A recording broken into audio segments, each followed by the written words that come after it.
Bugün burada hekimler olarak binlerce yıllık insanlık tarihinde nadiren yaşanmış bir vahşeti telin etmek üzere toplanmış bulunuyoruz. İnsanlık tarihinde pek çok savaş yaşanmıştır.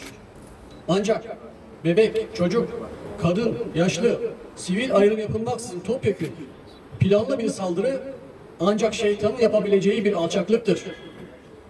Hele ki özlerde yeni doğan bebeklerin olduğu, yaralı çocukların yattığı, yoğun bakım servislerinde solunum cihazına bağlı insanların yaşama tutunma mücadelesi verdikleri hastaneleri hedef almak asla insanlıkla bağdaşmayan, insanlığa karşı yapılmış bir saldırıdır. Savaşın da bir ahlakı vardır.